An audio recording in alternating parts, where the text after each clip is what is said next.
Hello everyone, welcome to Brahmi academy. आपका unit 10 add हुआ है मध्य प्रदेश की जनजातियां। और बहुत सारे बच्चे इसलिए भी परेशान हैं क्योंकि ये नया टॉपिक है। अब सबको लग रहा है कि 10 नंबर का क्वेश्चन यहाँ से पूछा जाएगा तो हमें कितना डिटेल में पढ़ना पड़ेगा। तो हम क्या करेंगे, आपको सारी चीजें यूट्यूब में अवेलेबल कराएंगे फ्री में, बिल्कुल, है ना।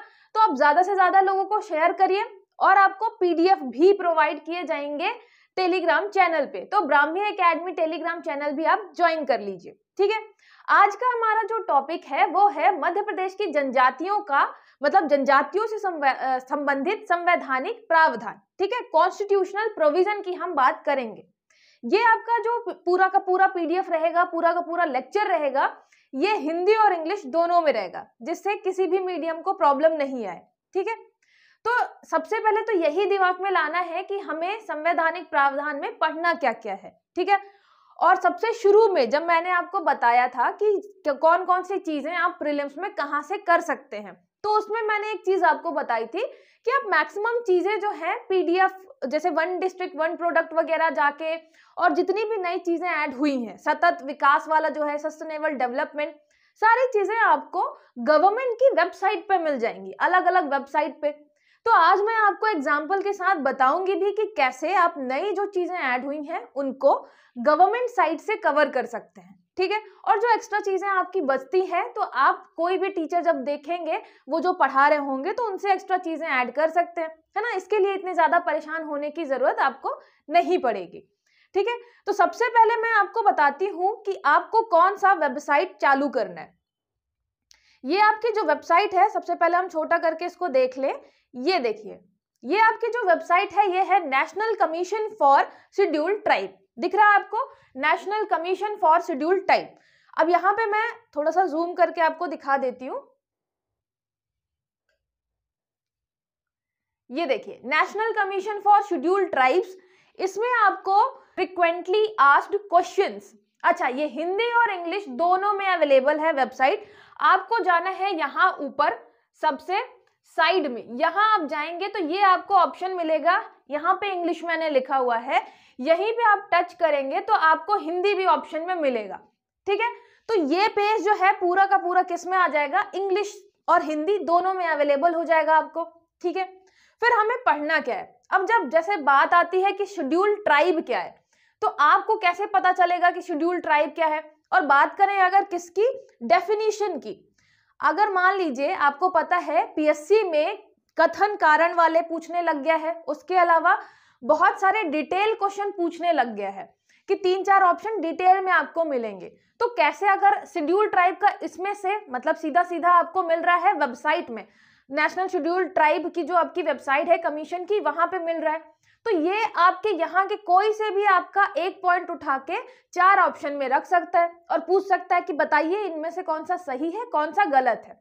बिल्कुल कर सकता है ना।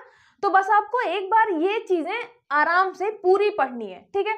कोई भी टीचर अगर आपको पीडीएफ भी देगा, मान लीजिए मैं ही पीडीएफ आपको दूं सारी चीजों की, तो आप वहां इतना अच्छे से मन लगा के नहीं पढ़ेंगे, लेकिन जब आप खुद से कोई चीज सर्च करके देखते हैं, टाइम देते हैं, तो आप अच्छे से कवर करते हैं। तो मैं चाहूंगी कि आप खुद जाएं यहाँ पे वेबसाइट में, national commission for scheduled tribe, और यहाँ पे आप जाएं फ्रिक्वेंटली आस्क्ड क्वेश्चंस में, जो आपके एफएक्यू हैं वहां पे जाएं। वहां पे आपको मिलेगा शेड्यूल्ड ट्राइब क्या है। मतलब सीधे सीधे लिखा है कि हम 3 चीजों पे डिसाइड करते हैं शेड्यूल्ड ट्राइब को। बैकवर्डनेस किसमें होनी चाहिए आपके, extreme, social, educational and economic. सामाजिक बैकवर्ड होने चाहिए, पिछड़ापन सामाजिक रूप से हो सकता है, एजुकेशनल शिक्षा में हो सकता है, और तीसरा इकोनॉमिक आर्थिक रूप से हो सकता है, ठीक है। तो ये आपकी डेफिनेशन है कि हम कैसे देखेंगे शेड्यूल्ड ट्राइब को। उसके अलावा प्रिमिटिव एग्रीकल्चर प्रैक्टिसेस, मतलब ये चीजें आप हिंदी में भी पढ़ेंगे, जो हिंदी मीडियम वाले हैं तो आपको प्रॉब्लम नहीं आएगी। फिर lack of infrastructure facilities, geographical isolation, मतलब आप ज्योग्राफिकल आइसोलेशन मतलब बहुत अलग थलग रहते हैं। जैसे कि मैं बात करूं भारिया जनजाति की, वो मतलब बहुत सालों तक, बहुत मतलब 100-200 साल तक किसी को पता ही नहीं चला कि ऐसे मतलब पाताल कोट वाली इतनी नीची जगह पे कोई जनजाति भी रहती होगी, है ना।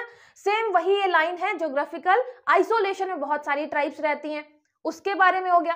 फिर द कॉन्स्टिट्यूशन ऑफ इंडिया यहाँ पे आर्टिकल बताया गया है। मैं आपको यहाँ पे सबसे मेन बात क्या बता रही हूँ, यहाँ पे आपको पूरे के पूरे संवैधानिक प्रावधान मिल जाएंगे, कॉन्स्टिट्यूशनल आर्टिकल्स मिल जाएंगे जो आपको पढ़ने हैं। और सीधी सी बात है, यहाँ पे जितने हैं वो तो इंपॉर्टेंट है ही, मतलब आपको एक एक आर्टिकल पता होना चाहिए, क्योंकि सीधे यहाँ से आपका क्वेश्चन बनेगा।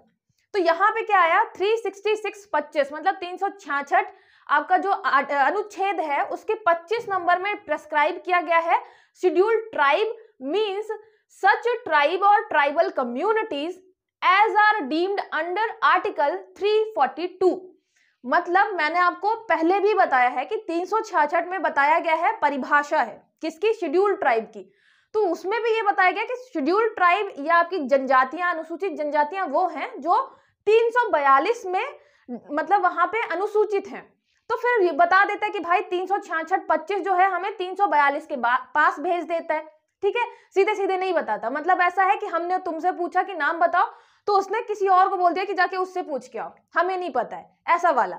तो 366 में लिखा हुआ है कि 342 में जितनी भी ट्राइब्स हैं अनुसूचित वहां पे, वो आएंगी आपकी अनुसूचित जनजाति में, ठीक है। Constitution of schedule tribes. फिर यहाँ पे आपका बताया है 342 के बारे में। अब मैं बार बार हिंदी और इंग्लिश अगर आपको यहाँ पे पेजेस करूंगी तो कंफर्टेबल नहीं होगा, मतलब पढ़ने में भी और पढ़ाने में भी, इसलिए मैंने सिर्फ एक ही, जैसे इंग्लिश का यहाँ पे ओपन कर रखा है, आप जाएं और हिंदी का ओपन करके मेरे साथ साथ, चाहे आप फोन से अगर देख रहे हैं तो मेरे बाद ये सारी चीजें चेक करें। जैसे 342 आपके 342 वाला जो आपका अनुच्छेद है, आर्टिकल है, उसमें आपको क्लॉज 1 और क्लॉज 2 मिलेगा, ठीक है। क्लॉज 1 में क्या लिखा हुआ है, जो शेड्यूल्ड ट्राइब है, प्रेसिडेंट जो है यहाँ पे, ये देखिएगा, यहाँ पे जो आपको मेन लाइन नोटिस करनी है वो ये करनी है, 342(1) में शेड्यूल्ड ट्राइब जो है, the president may with respect to any state और यूनियन। अब इसको जैसे मैं छोटा कर दूंगी तो आपको शायद दिखेगा नहीं, लेकिन हम छोटा करके एक बार पूरा कंप्लीट पढ़ लेते हैं, क्योंकि फिर एक बार में वो पढ़ने में आएगा नहीं, ठीक है। देखिए यहां पे लिखा क्या हुआ है, बात करें इसकी, 342(1) में लिखा है, scheduled tribe the president may with respect to any state और यूनियन टेरिटरी, मतलब स्टेट भी इंक्लूड है और यूनियन टेरिटरी भी इंक्लूड है, and where it is a state after consultation with governor, governor के साथ कंसल्ट करेंगे आपके राष्ट्रपति, thereof by a public notification, फिर एक नोटिफिकेशन जारी करेंगे, स्पेसिफाई द ट्राइब्स और ट्राइबल कम्युनिटीज। अच्छा इसमें याद रखिएगा, यहाँ पे 2-3 चीजें लिखी हुई हैं ट्राइब से रिलेटेड। क्या क्या लिखा हुआ है, एक तो ये लिखा हुआ है कि यहाँ पे जो आपकी स्पेसिफाई कर सकते हैं किसी ट्राइब को आपके राष्ट्रपति गवर्नर से कंसल्ट करने के बाद, ठीक है, तो नोटिफाई कर सकते हैं किसी ट्राइब को या किसी ट्राइबल कम्युनिटी को, पूरी की पूरी कम्युनिटी को, या पार्ट और group with in a tribes, मतलब ट्राइब के अंदर भी एक ग्रुप को भी क्या कर सकते हैं, वो नोटिफाई कर सकते हैं, है ना। जरूरी नहीं है कि पूरा का पूरा ग्रुप जो है ट्राइबल का उसको नोटिफाई करें, किसी एक पर्टिकुलर छोटे से ग्रुप को भी कर सकते हैं, पूरी की पूरी कम्युनिटी को भी कर सकते हैं, ठीक है। तो सारी लैंग्वेज यहाँ पे आपको मिलेगी, विद इन ट्राइब्स और tribal communities as scheduled tribe in relation to that state और union territory as the case may be. यहाँ पे 2 चीजें आपको मेन दिखेंगी, क्या, 342 जो एक है उसमें पहली बात तो यह है कि जो आपके राष्ट्रपति होते हैं, प्रेसिडेंट होते हैं, वो क्या करेंगे, वो नोटिफाई करेंगे, नोटिफिकेशन निकालेंगे आपकी, ठीक है, अधिसूचना। और राष्ट्रपति जो आपके गवर्नर हैं, गवर्नर मतलब आपके राज्यपाल, राज्यपाल से पूछ कर करेंगे। और राज्यपाल से क्यों पूछेंगे, क्योंकि सीधी बात है, ये आपके जो ट्राइबल हैं कहाँ रहते हैं, या तो स्टेट में, राज्य में रहते हैं, है ना, तो या तो स्टेट में रहते हैं या तो यूनियन टेरिटरी में रहते हैं, केंद्र शासित प्रदेश। तो केंद्र शासित प्रदेश ये जो आपका राज्य हो गया, यहाँ पे रहेगी आपकी ट्राइबल कम्युनिटी, इसीलिए राष्ट्रपति क्या करते हैं, राज्यपाल से पूछते हैं कि बताइए आपके एरिया में क्या चीज चल रही है, ऐसे, ठीक है। ये एक में लिखा हुआ है, ये क्या करेंगे, नोटिफाई करेंगे, ठीक है। फिर इसमें देखिए जो इसकी दूसरी लाइन लिखी हुई है, यहाँ पे दूसरी लाइन क्या लिखी हुई है, दूसरी लाइन ये लिखी है 342(2) में, है ना, ये आपके पूरे जो आपका कमीशन वाला है पोर्टल वहीं पे मिलेगा। 342(2) में क्या लिखा हुआ है, पार्लियामेंट में भी may be law included in or excluded from the list of scheduled tribe, वो क्या कर सकती है, यहाँ पे पार्लियामेंट जो है आपकी, जो संसद है, संसद ये क्या करेगी, ये फिर एक पूरी लिस्ट बनाई। अब इन्होंने, राष्ट्रपति ने तो लिस्ट जारी कर दी, लेकिन संसद जो है वो इंक्लूड करती है कि कौन शेड्यूल ट्राइब है और किसको अब शेड्यूल टाइप से बाहर निकालना है। मान लीजिए एक पूरी लिस्ट है, तो किसको उसमें रखना है और किसको बाहर निकलना है, तो इंक्लूड कर सकती है और एक्सक्लूड भी कर सकती है। कौन? आपकी संसद। ठीक है। The list of schedule tribe specified in the notification issued under clause 1। ठीक है, क्लॉज 1 में जो हमने इशू किया है नोटिफिकेशन, उसके अंतर्गत संसद क्या करेगी, इंक्लूड कर लेगी कुछ ट्राइब्स को, कुछ को एक्सक्लूड कर देगी, है ना। तो संसद फाइनली डिसाइड करती है। ठीक है। फिर क्लॉज 1, द ट्राइब और ट्राइबल कम्युनिटी और पार्ट और group with in any tribal और ट्राइबल कम्युनिटी। ठीक है, एक छोटा सा पार्ट भी हो सकता है, पूरी की पूरी ट्राइबल कम्युनिटी भी हो सकती है। तो ये सारी चीजें फिर आपको एक्स्ट्रा वाली नहीं पढ़नी है, जो आपके कॉन्स्टिट्यूशन में सीधे सीधे लिखी हैं। बस दो चीजें आपको जाननी है कि प्रेसिडेंट जो है आपके, प्रेसिडेंट मतलब आपके राष्ट्रपति, और ये भी याद रखना है कि 342 क्लॉज 1 में है क्या, कि आपके जो राष्ट्रपति हैं वो नोटिफाई करेंगे, वो नोटिफिकेशन निकालेंगे।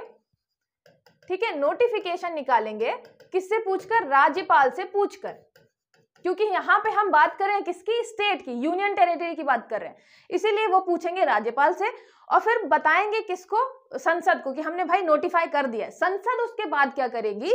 उसके बाद वो शेड्यूल ट्राइब जो नोटिफिकेशन में आए हैं उनको शेड्यूल ट्राइब घोषित कर सकती है, या तो इंक्लूड कर सकती है या एक्सक्लूड कर सकती है, ये दोनों चीजें कर सकती है। ठीक है, तो ये कौन करेगा? संसद। तो फाइनल आपकी संसद डिसाइड कर रही है, पार्लियामेंट डिसाइड कर रही है। ठीक है, उसके बाद देखिए यहाँ पे जो है आपके बहुत सारी चीजें लिखी हुई हैं, यहाँ पे आपको नहीं जाना। आपने मेन बात जान ली कि 366 में लिखा हुआ है शेड्यूल ट्राइब की परिभाषा के बारे में, और परिभाषा मतलब डेफिनेशन। डेफिनेशन में क्या लिखा है कि शेड्यूल ट्राइब वही होते हैं जो 342 में आपको मिलेंगे। ठीक है, तो ये हो गया आपको। अच्छा, 366 25 है, ये भी याद रखिएगा। 25 नंबर पे डेफिनेशन आ रही है शेड्यूल ट्राइब की, मीन्स सच ट्राइब और tribal community as are deemed under article 342। ठीक है, तो 366 आपको याद रखना है, 25 नंबर। उसके अलावा आपको 342 याद रखना है, क्लॉज 1, और इसके अलावा 342 क्लॉज 2। ये सारी चीजें रिलेटेड है शेड्यूल ट्राइब से रिलेटेड।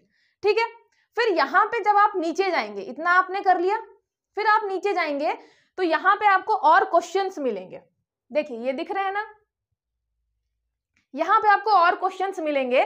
तो यहाँ पे आपका एक आएगा, देखिए यहाँ पे, what are the constitutional provisions for development of scheduled tribe. ठीक है, सीधे सीधे यहाँ पे कॉन्स्टिट्यूशनल प्रोविजंस की बात की है for development of tribes, scheduled tribes. यहाँ पे आप क्लिक करेंगे, और क्लिक करेंगे तो आपको यहाँ पे पूरे के पूरे आर्टिकल आ जाएंगे, यहाँ पे आ जाएंगे प्रोविजन। अब इसको हम जूम करके देखते हैं। देखिए, आई होप आपको अब अच्छे से दिख रही होंगी सारी चीजें। फिर यहाँ पे देखिए आर्टिकल 46 से स्टार्ट होता है। 46 हमारा आर्टिकल 46 क्या है? डीपीएसपी, है ना, नीति निदेशक सिद्धांत। तो यहाँ पे आर्टिकल 46 सीधे सीधे लिखा हुआ है, the constitution provides that state shall promote with special care the educational and economic interest of the weaker section of society and in particular of the scheduled caste and scheduled tribe, and shall protect them from social injustice and all forms of exploitation। तो आपको पता है कि जब आप DPSP पढ़ते हैं, ये आपने पॉलिटी में ऑलरेडी पढ़ा होता है, तो ये तो आराम से समझ में आ जाएगा। डीपीएसपी में 46 नंबर का जो आपका आर्टिकल है, अनुच्छेद 46 है, उसमें दो आधारों पर, एजुकेशनल और इकोनॉमिक, मतलब आपका शिक्षा पे, शिक्षा और आपका जो आर्थिक है, इस आधार पे क्या करेगा, वीकर सेक्शन जो भी हैं हमारे इंडिया में, स्पेशली हम शेड्यूल कास्ट और शेड्यूल ट्राइब की बात करते हैं, तो स्टेट उनके लिए कुछ काम करेगा। ठीक है, उनके स्पेशल ध्यान रखेगा, स्पेशल केयर प्रोवाइड करेगा। ठीक है, तो यहाँ पे शिक्षा और आर्थिक की बात आती है।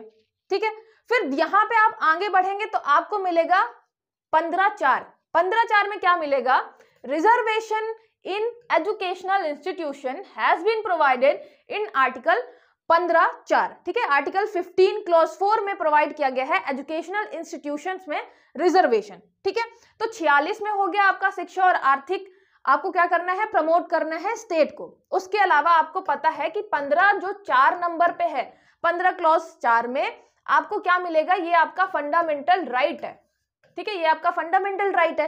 तो फंडामेंटल राइट में क्या करेंगे, यहाँ पे एजुकेशन को हम क्या करेंगे, प्रमोट करेंगे, जिसके लिए एजुकेशनल रिजर्वेशन प्रोवाइड करेंगे, ठीक है।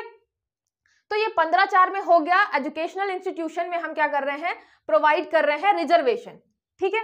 इसी के जस्ट आगे आप देखेंगे, while reservation in post and services has been provided in article 16 clause 4, ठीक है, आर्टिकल 16 क्लॉज 4, फिर 16 4A, मतलब 16 में क्लॉज 4A और 16 क्लॉज 4B, इनमें आपका ऑफ द कॉन्स्टिट्यूशन, मतलब आपका जो 15/4 में हम एजुकेशन में रिजर्वेशन की बात करते हैं, लेकिन जब बात आती है किसकी, काम धाम की, या हम बात करते हैं ऑफिसेज में, है ना, मतलब पब्लिक ऑफिसेज की बात करें, तो ये हो गया आपका आर्टिकल 16। और आर्टिकल 16 में भी कौन सा, 16 clause 4, 16 clause 4A, 16 clause 4B, ये तीनों रिलेटेड हैं किससे, शेड्यूल्ड ट्राइब के रिजर्वेशन से, किसमें, यहाँ पे पोस्ट और सर्विसेज में, ठीक है। अभी हम इनको डिटेल में भी देखेंगे कि क्या क्या है, मतलब ये आपके एजुकेशनल इंस्टीट्यूशन में भी क्या है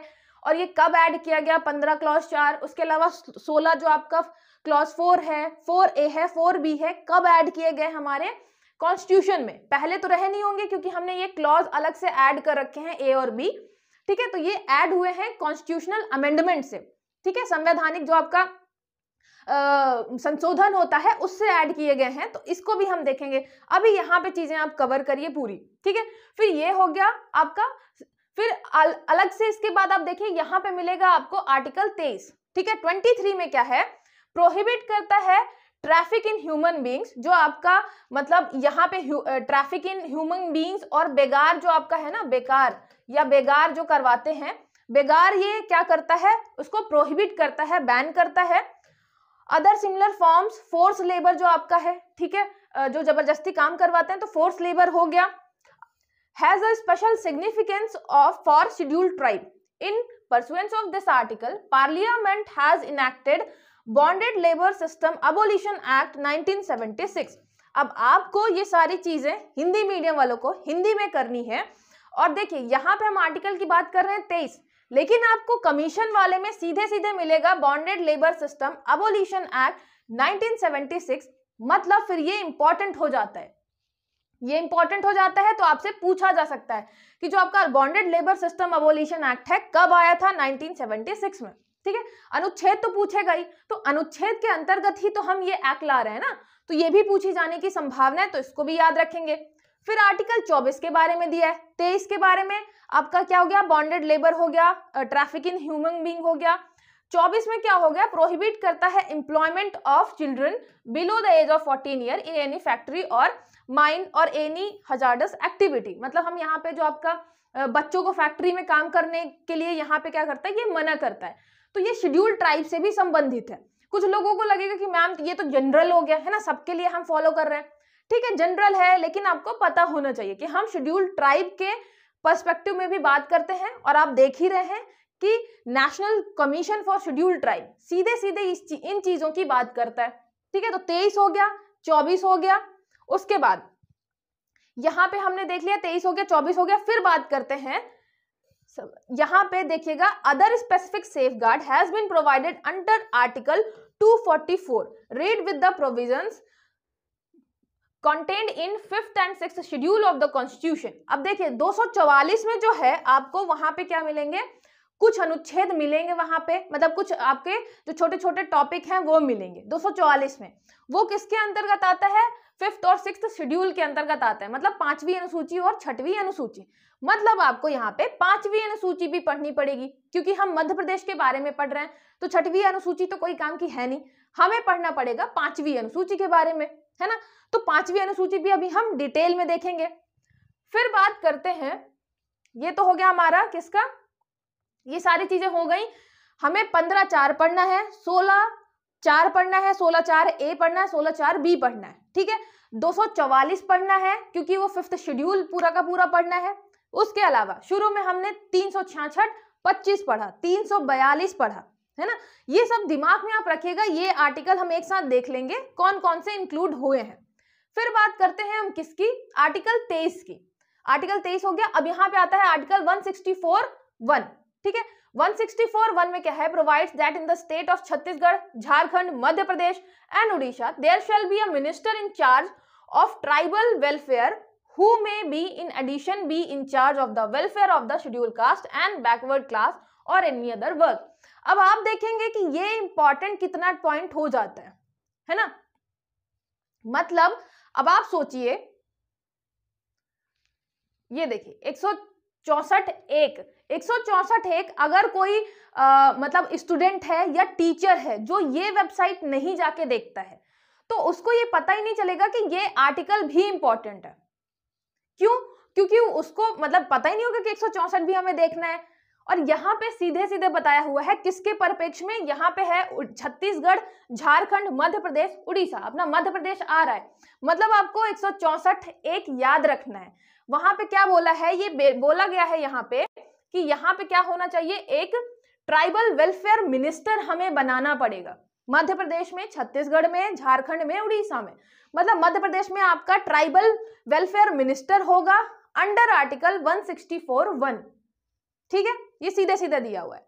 फिर हम बात करें आर्टिकल 243(d) की, मतलब ये आपका चला जाता है पंचायती राज व्यवस्था में, है ना। तो यहाँ पे हो गया 243(d), इसमें प्रोवाइड होता है रिजर्वेशन फॉर शेड्यूल्ड ट्राइब इन पंचायत। इसमें एक चीज छूटी हुई है 243(t), जिसमें रिजर्वेशन हम प्रोवाइड करते हैं नगरीय निकायों में, ठीक है, म्युनिसिपैलिटीज वगैरह में। फिर आता है आर्टिकल 330। अब इसमें सारे के सारे आर्टिकल आपको एक जगह मिल जाएंगे जो कि इंपॉर्टेंट है, जो आपको पता होने चाहिए। जैसे आर्टिकल 330, ये रिजर्वेशन प्रोवाइड करता है seats of scheduled tribes in the house of people, Lok Sabha में, ठीक है। अभी हम बात करें तो लोकसभा में कितने हैं, 47 सीट्स हैं जो शेड्यूल्ड ट्राइब के लिए रिजर्व्ड है, ठीक है। मध्य प्रदेश की बात करें तो कितनी है, 6 सीटें हैं, मतलब आपकी 6 सीटें जो हैं वो शेड्यूल्ड ट्राइब के लिए रिजर्व है। डिटेल में भी हम देख लेंगे।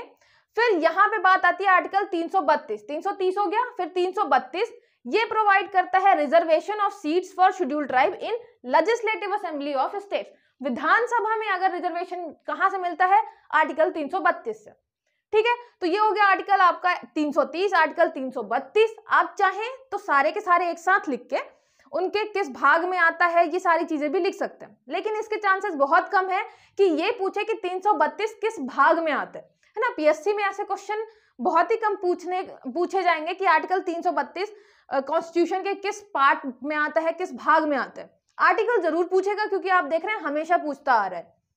फिर आता है 334। 334 में बस ये है कि जो इसका रिजर्वेशन है, reservation of seats for scheduled caste, scheduled tribe in the Lok Sabha and state, valid है फॉर द, यहाँ पे बताया हुआ है वैलिड अप टू 2020, ठीक है। और कंटिन्यू उसके बाद रहेगा, मतलब 334 में ये बताया है कि कंटिन्यू कब तक रहेगा। जैसे आप देखते हैं कि हर 10 या 20 सालों में हम क्या करते हैं, उसको ज्यादा बढ़ा देते हैं। अभी हमने एंग्लो इंडियन की मतलब जो रिजर्वेशन है वो आगे नहीं बढ़ाया है और ST/SC का बढ़ा दिया, तो वो कहां से बढ़ाते हैं, 334 वाले आर्टिकल से बढ़ाते हैं।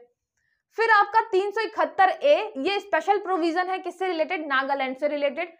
अब यहाँ पे आपको ये याद रखना है कि ये जो 3-4 हैं आपके प्रोविजन, ये किससे रिलेटेड है, असम, मणिपुर, सिक्किम, मध्य प्रदेश अपना है नहीं तो पढ़ने की जरूरत है नहीं, ठीक है। तो ये चीजें आप क्या करेंगे, सारी की सारी अच्छे से नोट्स बना के लिख लेंगे, ठीक है। फिर अभी हम चलते हैं डिटेल में। डिटेल में चलते हैं, वहां पे आपको चीजें मिलेंगी। जैसे कि हम बात कर रहे हैं 15(4) की। 15(4) में लिखा क्या हुआ है,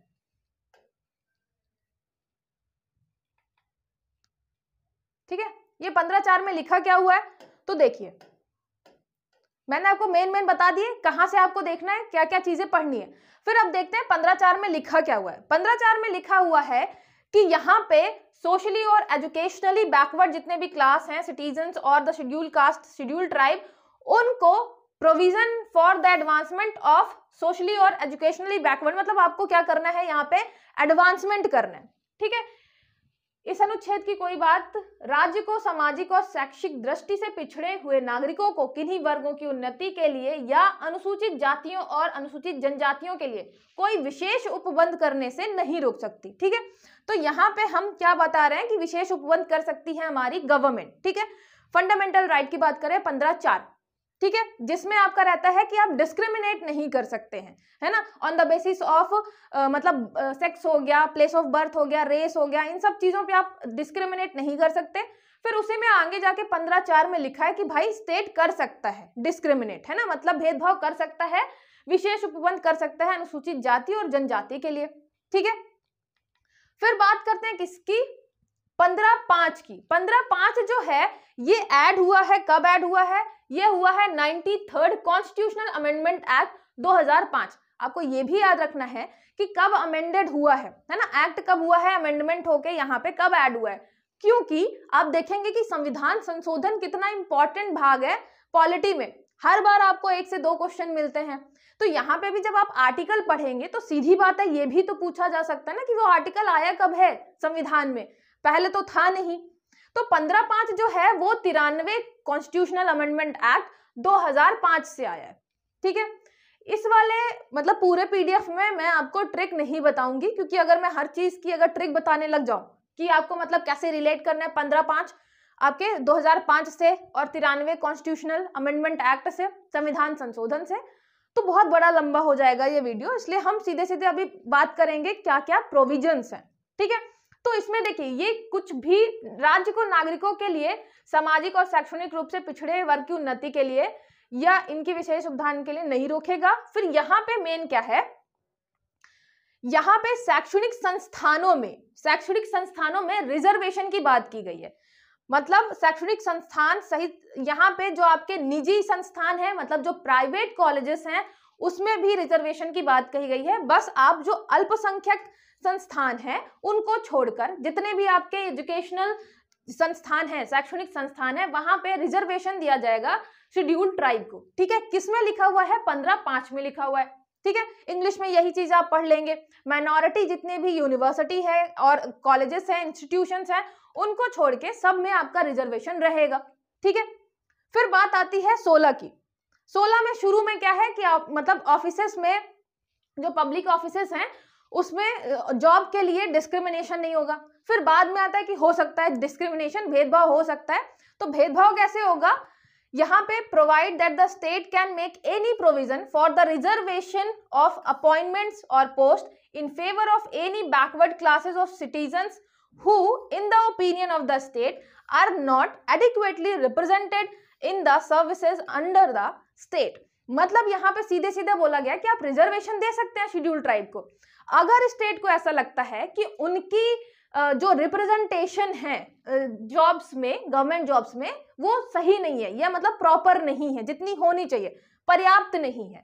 जैसे यहाँ पे देखिए, विशेष पिछड़े वर्ग जो है उनके नियुक्ति और पदों के आरक्षण हेतु प्रावधान कर सकती है जिनका राज्य की राय में, याद रखिएगा, राज्य को लगना चाहिए कि राज्य के अधीन सेवाओं में पर्याप्त प्रतिनिधित्व नहीं है। जैसे अगर हम बात पहले की करें तो शेड्यूल ट्राइब के जो लोग थे उन्हें पता भी नहीं होता था कि मतलब शेड्यूल आपके ये गवर्नमेंट की क्या क्या पोस्ट होती हैं, कौन कौन से एग्जाम्स होते हैं।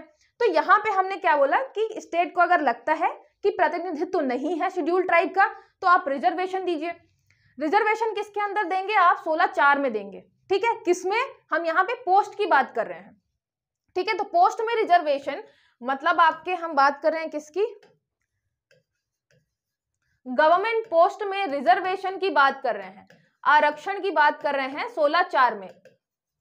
ठीक है, फिर हम बात करते हैं 16(4)(a), आर्टिकल 16 क्लॉज 4A। 16(4) में हम क्या, पहली बात तो ये जान लीजिए कि ये ऐड कब हुआ है, तो ये ऐड हुआ है आपका 77th कॉन्स्टिट्यूशनल अमेंडमेंट एक्ट, यहाँ पे 1995 में। ठीक है, ये सारी चीजें आपको पीडीएफ टेलीग्राम में मिल जाएंगी, आप टेलीग्राम ब्राह्मी एकेडमी का जरूर जाके ज्वाइन करिए। ठीक है, तो यहाँ पे क्या बताया गया, यहाँ पे हम रिजर्वेशन की बात कर रहे हैं in the matter of promotion. अभी तो हमने जॉब में बात करी कि ठीक है यार, जॉब में हम आपको क्या देंगे, रिजर्वेशन देंगे, आप सिलेक्ट हो जाओगे। लेकिन फिर हमने बात की 16(4)(a) में कि भाई आपको प्रमोशन में भी हम रिजर्वेशन देंगे, चिंता मत करो, है ना, इतना रिजर्वेशन देंगे आपको, प्रमोशन में भी मिलेगा। तो 16 आपका 16 क्लॉज 4 किसकी बात करता है, प्रमोशन की, प्रमोशन में रिजर्वेशन की बात करता है, ठीक है। तो ये आरक्षण के लिए कोई भी प्रावधान पदोन्नति के मामले में, ठीक है, तो यहां याद रखिएगा पदोन्नति के मामले में। तो ये हो गया 4A। ऐड कब हुआ है, 77वां कॉन्स्टिट्यूशनल अमेंडमेंट एक्ट 1995, ठीक है। फिर इसी के आगे एक बढ़ा आर्टिकल 16 क्लॉज 4B, मतलब हम बात कर रहे हैं पहले 4A फिर 4B। 4B कब ऐड हुआ, तो ये हुआ 81 कॉन्स्टिट्यूशनल अमेंडमेंट एक्ट 2000 में, जो कि इनेबल करता है, enable the unfilled ST/SC quota of a particular year to be carried forward to the next year. मतलब हम यहाँ पे बात कर रहे थे कि अगर किसी साल आपके मान लीजिए ट्राइबल की जितनी भी सीट्स हैं गवर्नमेंट जॉब में वो फिल नहीं हो पाई, तो आप उस पोस्ट को कैरी फॉरवर्ड कर दीजिए, है ना। यहाँ पे है कि यहाँ पे किसी भी सफल वर्षों में भरा जाएगा और वर्षों की रिक्तियों के साथ, मतलब पूरा पढ़ते हैं, ये उन्हें रिक्तियों की एक अलग श्रेणी के रूप में माना जाएगा, ठीक है। यहाँ पे है रिक्तियों को पिछले वर्षों में नहीं भर सकी हैं, जो मान लीजिए पिछले साल कोई रिक्ति जो थी, जो पोस्ट खाली थी वो नहीं भरी हुई है, तो हम उनको एक अलग श्रेणी में रखेंगे, ठीक है, अलग श्रेणी के रूप में माना जाएगा और किसी भी सफल वर्षों में भरा जाएगा। यह वर्षों की रिक्तियों के साथ, अब उसके जो मान लीजिए इस साल की जो आपकी जितनी भी सीट्स हैं उसके साथ नहीं ऐड किया जाएगा, क्योंकि उसके साथ ऐड कर देंगे तो आपका जो 50% से ज्यादा है रिजर्वेशन वो निकल जाएगा, ठीक है। तो इसमें एक ये चीज लाई गई कि अगर आप पिछले साल कुछ सीट्स खाली रह गई होंगी शेड्यूल ट्राइब की, तो आप क्या करेंगे, उसी को कैरी फॉरवर्ड करेंगे, ठीक है। तो कैरी फॉरवर्ड जो है उसको करने का आया प्रावधान आर्टिकल 16 क्लॉज 4B में, ठीक है। और ये कब ऐड हुआ, ये ऐड हुआ आपके 81st कॉन्स्टिट्यूशनल अमेंडमेंट एक्ट 2000, संविधान संशोधन 2000 में 81 से। उसके बाद आपका 82nd आया, फिर 85th आया, मतलब 82वां भी आया, 85वां भी आया। अब इसमें क्या दिक्कत हो रही है कि आप बात कर रहे हैं किसकी, कैरी फॉरवर्ड करने की, उसके अलावा आप रिजर्वेशन की बात कर रहे हैं किसमें, पदोन्नति में, है ना। तो बहुत सारी दिक्कत आने लग गई, कोर्ट में बहुत सारे केसेस पेंडिंग होने लग गए कि कितना क्या सही है, क्या हमें ओबीसी की तरह क्रीमी लेयर भी बनाना चाहिए ST/SC में, है ना। तो शेड्यूल कास्ट में बात भी चल रही थी, अभी तक बात उसकी कोई कंफर्म नहीं हुई है। तो ये याद रखिएगा, हमें सिर्फ कितना पढ़ना है, संवैधानिक जितने भी प्रावधान है। तो 16(4) में क्या है, 16(4)A में क्या है, 16(4)B में क्या है, ठीक है, ये चीजें बस याद रखिएगा। फिर बात करते हैं किसकी, 335 में। एक आपको 335 आर्टिकल भी याद रखना है, क्योंकि ये भी आपके शेड्यूल ट्राइब से संबंधित है। 335 के अनुसार क्या है, सेवाओं और पदों को लेकर शेड्यूल कास्ट और शेड्यूल ट्राइब के दावों पर विचार करने हेतु विशेष उपायों को अपनाने की आवश्यकता है, ताकि उन्हें बराबरी के स्तर पर लाया जा सके। हम क्या करेंगे, स्पेशल मेजर जो है अडॉप्ट करेंगे अगर शेड्यूल कास्ट और शेड्यूल ट्राइब से संबंधित कोई भी प्रॉब्लम आ रही है ना, उनके मतलब सर्विसेज एंड पोस्ट से रिलेटेड आ रही है, तो ये भी आपका किससे रिलेटेड है, 335 से। तो आपको याद रखना है 15(4), 16(4), 16(4)A, 16(4)B और 335, ये सारे रिलेटेड किससे हैं आपके, ये फंडामेंटल राइट हो गया, ये एजुकेशन में रिजर्वेशन, ये सारे आपके पोस्ट में रिजर्वेशन, पदोन्नति में रिजर्वेशन, और ये 335 भी है कि भाई पोस्ट और सर्विसेज में कोई भी दिक्कत आती है तो क्या करेंगे हम, उसके लिए स्पेशल मेजर्स बनाएंगे, मतलब उसको हैंडल करने के लिए वैसे केसेस, ठीक है। फिर नेक्स्ट देखें, अब मैंने ये शुरू में ही बताया था कि क्या लिखा हुआ है 366(25) में, तो ये सारी चीजें आपको पता है कि संविधान के उद्देश्यों के लिए अनुच्छेद 342 में अनुसूचित जनजातियां जो हैं उनको माना जाएगा कि अनुसूचित जनजातियां, मतलब 366(25) में डेफिनेशन है, वो बताती है कि 342 जाके आप देखिए, वहां आपको शेड्यूल ट्राइब मिलेगी, ठीक है। फिर 342 में भी मैंने आपको बताया 342(1) अलग है, जो कि राष्ट्रपति को बोलती है कि आप राज्यपाल से सलाह मशवरा करके फिर नोटिफाई करिए, ठीक है। और फिर 342(2) में क्या है कि संसद कानून बनाएगी उसके लिए, ठीक है। फिर आता है आपका 243D, 243D पंचायतों में रिजर्वेशन है ना। और ये है आपका कि पंचायतों में रिजर्वेशन कैसा है, शेड्यूल ट्राइब या शेड्यूल कास्ट का, तो हम ट्राइब पे फोकस कर रहे हैं। तो अनुसूचित जनजाति का प्रतिशत, मतलब रिजर्वेशन कितना होगा, जितना कि उनके मतलब वहां पे पॉपुलेशन होगा, तो पॉपुलेशन के हिसाब से ही हम उनका क्या करेंगे, रिजर्वेशन देंगे, ठीक है। उसका निर्धारण उस क्षेत्र की उनकी जनसंख्या के आधार पर किया जाएगा, ठीक है। तो पंचायत के लिए हो गया 243D, और फिर बात करें 243T, जिसमें किसके लिए होगा, नगर पालिका, नगरीय निकायों के लिए हो गया 243T में, ठीक है। फिर बात करते हैं, और सेम प्रोविजन है उसमें भी कि इसमें भी जितनी भी जनसंख्या होगी उस हिसाब से हम रिजर्वेशन देंगे, ठीक है। फिर नेक्स्ट देखिए, नेक्स्ट बात करेंगे शेड्यूल 5 की। मैंने आपको बताया 244 हमें वहां पे आर्टिकल मिला था, है ना, जो कि शेड्यूल 5 अनुसूचित 5 से रिलेटेड था। अब अनुसूची 5 में क्या है, प्रोविजन एज, ये 2 है, administration and control of schedule areas and schedule tribes. यहां पे हम बात कर रहे हैं एडमिनिस्ट्रेशन और कंट्रोल की, कहां पे, शेड्यूल एरिया और शेड्यूल ट्राइब्स पे, ठीक है। तो सबसे पहले आपका आता है 244 एक आर्टिकल, आर्टिकल 244 क्लॉज 1। इसमें क्या आता है कि इस अनुसूची में जब तक कि संदर्भ से अन्यथा अपेक्षित ना हो, राज्य असम, मेघालय, त्रिपुरा और मिजोरम राज्य नहीं है। मतलब इसमें जो आपके मिजोरम वाला जो असम, मिजोरम, उसके अलावा कौन सा है, मेघालय और त्रिपुरा, ये 4 को छोड़ के आपके पूरे राज्य जो हैं वो शामिल हैं किसमें, शेड्यूल 5 में। आपको पता है कि ये चारों किसमें शामिल है, शेड्यूल 6 में, है ना, अनुसूची 6 में आते हैं। तो अनुसूची 5 में और सारे के सारे आएंगे आपके राज्य, ठीक है। यहाँ पे है administration and control of schedule areas and schedule tribe in any state other than states of Assam, Meghalaya, Tripura, Mizoram. इन 4 को छोड़ के जितने भी स्टेट्स हैं वहां पे हम शेड्यूल ट्राइब और शेड्यूल एरियाज के एडमिनिस्ट्रेशन, प्रशासन और कंट्रोल की बात कर रहे हैं, ठीक है। फिर यहाँ पे हो गया डिक्लेरेशन ऑफ शेड्यूल एरियाज। इसी में आप शेड्यूल 5 में जब जाएंगे, अनुसूची 5 में ही आपको पार्ट ए, पार्ट बी ऐसे करके चीजें मिलेंगी। तो यहीं पे आपको मिलेगा कि हम शेड्यूल एरिया डिक्लेयर कैसे करेंगे। तो उसमें भी आपको कौन करेगा, प्रेसिडेंट, राष्ट्रपति जो है, president of India empowered to declare an area schedule area. मतलब जैसे मैंने बताया कि नोटिफाई कौन कर रहा था आपके शेड्यूल ट्राइब के लिए कि ये ट्राइब है, ये ट्राइब नहीं है, आपके राष्ट्रपति कर रहे थे। तो शेड्यूल एरिया भी कौन डिसाइड करेगा, आपके राष्ट्रपति करेंगे। He can direct that the whole और any specified part of schedule area shall cease to be a scheduled area, ठीक है। यहाँ पे हम बात करते हैं कि अगर पूरा का पूरा ये चाहे तो बता दें कि ये शेड्यूल एरिया है, या ये बता सकते हैं कि ये एरिया छोड़कर ये पूरा का एरिया जो है वो शेड्यूल एरिया है। तो पूरा का पूरा राष्ट्रपति पे डिपेंड करता है, ठीक है। लिखा कहाँ हुआ है, तो ये लिखा है आपके शेड्यूल 5 अनुसूची 5 में लिखा हुआ है, ठीक है।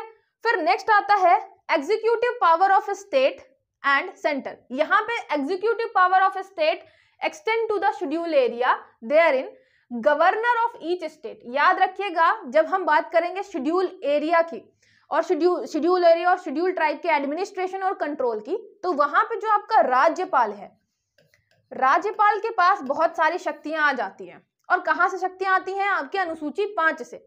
यहाँ पे जो गवर्नर ऑफ ईच स्टेट है having schedule areas shall make a report to the president regarding the administration to the schedule area in the state. राज्यपाल के पास बहुत शक्ति है, राज्यपाल ही जो है वो मेन होता है यहाँ पे एडमिनिस्ट्रेशन देखने का, प्रशासन देखने का काम राज्यपाल करता है। और राज्यपाल जो है अपनी जो रिपोर्ट है, रिपोर्ट किसको भेजता है, तो ये रिपोर्ट भेजता है राष्ट्रपति को। सीधी बात है, राष्ट्रपति जो है वो बताते हैं कि कौन सा शेड्यूल एरिया है, कौन सा नहीं है। यहाँ पे जो आपके गवर्नर होते हैं वो देखते हैं सारी चीजें। तो सीधी बात है, गवर्नर जो है आपके, राज्यपाल जो है वो राष्ट्रपति को अपनी रिपोर्ट भेजते हैं कि हम एडमिनिस्ट्रेशन कैसा चल रहा है, सब ठीक ठाक चल रहा है कि नहीं, है ना, सब चंगा है, बिल्कुल सब मस्त है, ऐसे लिख के भेज देते हैं राज्यपाल राष्ट्रपति को, ठीक है। फिर the executive power of the centre extend to given direction to the state regarding the administration of such area. मतलब ये पावर किसके पास रहती है, सेंटर के पास रहती है कि वो क्या करती है, डायरेक्शन देती है स्टेट को ऐसे एरिया में एडमिनिस्ट्रेशन, प्रशासन करने के लिए, ठीक है। और प्रशासन देख कौन रहा होता है, तो अपने राज्यपाल देख रहे होते हैं, और सेंटर वहां से बता रही होती है, ठीक है। राज्यपाल को रिपोर्ट किसको देनी होती है, तो अपने राष्ट्रपति को देनी होती है। फिर नेक्स्ट इसका जो पॉइंट है वो है आपका ट्राइबल एडवाइजरी आपका काउंसिल, TAC, हिंदी में है जनजाति सलाहकार परिषद। याद रखिएगा ये बहुत इंपॉर्टेंट है, ठीक है। जैसे कि एक इंपॉर्टेंट था 164(1) में कि मध्य प्रदेश में आपको एक ट्राइबल वेलफेयर मिनिस्टर बनाना पड़ेगा, एक मंत्री बनाना पड़ेगा ट्राइबल वेलफेयर के लिए, जनजाति वेलफेयर के लिए। तो ऐसे ही यहाँ पे जनजाति सलाहकार परिषद बनाना पड़ेगा। फिर यदि राष्ट्रपति ऐसा निर्देश दे तो किसी ऐसे राज्य में जिसमें अनुसूचित जनजातियां हैं किंतु अनुसूचित क्षेत्र नहीं है, एक जनजाति सलाहकार परिषद स्थापित की जाएगी। अब यहाँ पे याद रखना है कि जो आपकी ट्राइबल एडवाइजरी काउंसिल है वहां कहाँ की जाएगी, यहाँ पे आपको सबसे पहले तो याद रखना है कि यहाँ पे ये देखिए, यहाँ से मैक्सिमम 20 मेंबर होंगे जो आपकी काउंसिल है। परिषद जो है, परिषद में मैक्सिमम कितने मेंबर होंगे, 20 मेंबर होंगे। और ये चीज इंपॉर्टेंट हो जाती है क्योंकि आपको यहाँ पे डिटेलिंग पढ़नी पड़ेगी और क्वेश्चन टफ बनाने के लिए पीएससी ऐसे कुछ फैक्ट ढूंढता ही रहता है। तो आपकी जो ट्राइबल एडवाइजरी काउंसिल है, मतलब जो आपकी जनजाति सलाहकार परिषद है, उसमें मैक्सिमम 20 लोग होंगे, अधिकतम 20 लोग होंगे। उसमें से भी आपके जो 3/4 होंगे, 3/4 मेंबर जो होंगे should be representative of scheduled tribe in state legislative assembly. उसमें जो आपकी 3/4 होंगे मेंबर्स, वो क्या होंगे, राज्य की विधानसभा में अनुसूचित जनजातियों के प्रतिनिधि होंगे।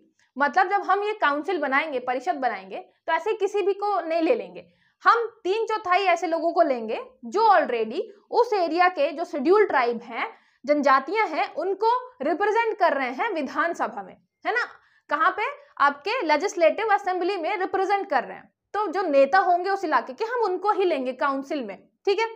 फिर गवर्नर जो है वो रूल्स बना सकता है इससे रिलेटेड। गवर्नर के पास देखिए कितनी पावर है, गवर्नर रूल्स बना सकता है। गवर्नर बना सकता है number of members of the council, हमने बता दिया मैक्सिमम 20 है, लेकिन अब गवर्नर बताएगा कि 18 रखें कि 19 रखें। अब गवर्नर का मूड नहीं है, चलो 15 रख लेते हैं, है ना। तो ये गवर्नर डिसाइड करेगा। फिर the mode of their appointment, appointment कैसे होगी, तो मोड ऑफ अपॉइंटमेंट जो भी रखनी है, कौन रख सकता है, गवर्नर, ठीक है, गवर्नर पे डिपेंड करता है।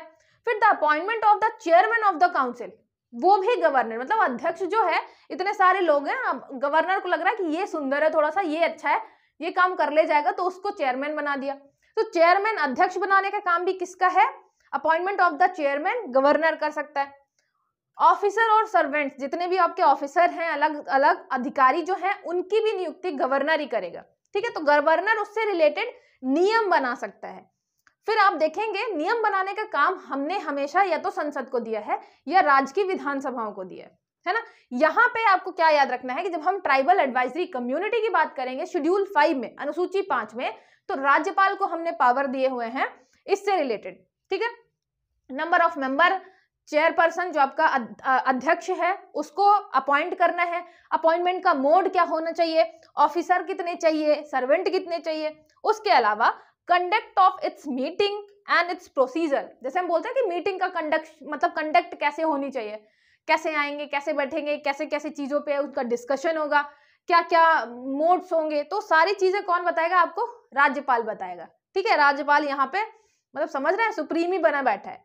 फिर ऑल अदर इंसिडेंटल मैटर्स, जितने भी अगर नए मैटर्स आते हैं तो राज्यपाल ही बताएगा, मतलब फुल बिल्कुल राज्यपाल की यहाँ पे क्या है, चांदी है, वो बताएंगे कितने लोगों को रखना है, किसको अध्यक्ष बनाना है, मीटिंग कैसी चलेगी, मजा नहीं आ रही मीटिंग खत्म करो, ठीक है। तो सारी चीजें आपके राज्यपाल से संबंधित है। अनुसूची 5, और उसमें भी याद रखिएगा जब अनुसूची 5 आप कहीं से भी पढ़ेंगे डिटेल में, ये पीडीएफ आपको मिल जाएगी, डिटेल में भी आप अगर पढ़ना चाहें तो ये सारी चीजें इंक्लूड रखिएगा, ठीक है। फिर आप देखिए यहाँ पे लास्ट में law applicable to schedule areas, the governor is empowered to direct that any particular act of parliament और the state legislature does not apply to a schedule area. मतलब यहाँ पे भी आप देख रहे हैं कि जो आपके राज्यपाल हैं, राज्यपाल बताएंगे कि भाई जो पार्लियामेंट, संसद का कोई कानून है या कोई स्टेट लेजिस्लेटर, विधानसभा का मान लीजिए कोई कानून है, तो वो इस एरिया में, आपका जो शेड्यूल एरिया है उसमें लागू होगा कि नहीं होगा, ठीक है, तो वो भी राज्यपाल बताएंगे, ठीक है। और any part of shall apply with specific modification, मतलब अगर उनको लग रहा है कि यार मजा नहीं आ रही, इसमें थोड़ा सा मॉडिफाई करो, तब हम अपने एरिया में करेंगे, मतलब वो उस एरिया के बॉस हैं आपके राज्यपाल, ठीक है।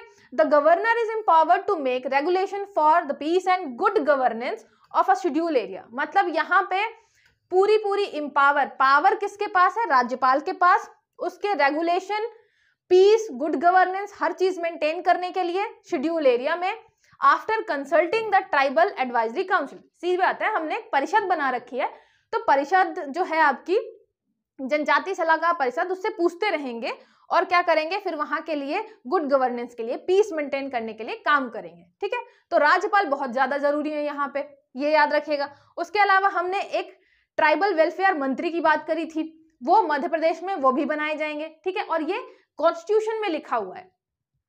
तो ये सारी चीजें जो है आपकी, अभी हमने कितने आर्टिकल पढ़ लिए, अगर बात करें अनुच्छेद कौन कौन से आपको पढ़ने हैं, है ना, अब पूरे आर्टिकल की बात कर लेते हैं एक साथ। तो सबसे पहले शुरुआत में करते हैं फंडामेंटल राइट्स की।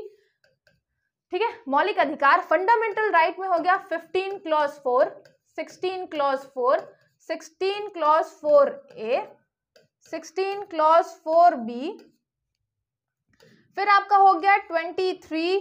ठीक है, ये सारे आर्टिकल हैं, याद रखिएगा। अब मैं यहाँ पे आर्टिकल बार बार नहीं लिखूंगी, आर्टिकल, तो ये सारे आपके आर्टिकल चल रहे हैं 23, 24। ठीक है, उसके अलावा 164(1), जहां पे हमने ट्राइबल वेलफेयर मिनिस्टर की बात की थी। ठीक है, एक तो 366(25) है, डेफिनेशन लिखा हुआ है। 342 है, 342 एक तो क्लॉज 1 था और 42 क्लॉज 2 था। ठीक है, उसके अलावा हमने क्या देखा, यहाँ पे हमने देखा 338A, यहाँ पे 338A, वहां पे तो सीधे सीधे आ गया था कि एक हम क्या बनाएंगे, शेड्यूल ट्राइब के लिए national commission for schedule tribe बनाएंगे 338 में। ठीक है, फिर हमने पढ़ा था 243D, रिजर्वेशन की बात करता है। 243T, ये पंचायत में रिजर्वेशन की बात करता है, और ये नगर निगम वगैरह में, नगर पालिका, नगर पंचायत जितनी भी है, ये बात करता है national commission for schedule tribe की। ठीक है, और जब आप national commission for schedule tribe के बारे में देखेंगे, मतलब उसी आपके पोर्टल में आप जब शुरू में जाएंगे तो आपको चीजें मिलेंगी कि वो कब बनाया गया, पहले कौन से संविधान संशोधन से बनाया गया था, बाद में जब आपका national commission for schedule caste और शेड्यूल ट्राइब अलग अलग होते हैं तो किस संविधान संशोधन से होते हैं, ये डिटेलिंग भी आपको वहां पे मिलेगी। अच्छा, वो जो पोर्शन है वो संविधान संशोधन का है, इसलिए भी मैंने यहाँ पे इंक्लूड नहीं किया, क्योंकि यहाँ पे हम बात कर रहे हैं संवैधानिक प्रावधान की, आर्टिकल्स वगैरह की बात कर रहे हैं कि प्रावधान कौन कौन से हैं। तो आप चाहें तो वो भी इंक्लूड करके इसमें देख सकते हैं, नहीं तो वो वाला पोर्शन आपका संवैधानिक संशोधन में ऑलरेडी कवर होता है। ठीक है, तो ये आपके पूरे, आई होप मैंने इसमें पूरे कवर कर लिए हैं। और एक आपका मैंने 300 कौन सा था, 335 भी एक आर्टिकल आपको बताया है। उसके अलावा शेड्यूल, यहाँ पे अनुसूची 5 को कैसे भूल सकते हैं, जिसके अंतर्गत आता है आपका 244। ठीक है, तो यहाँ पे आर्टिकल 244 भी आता है।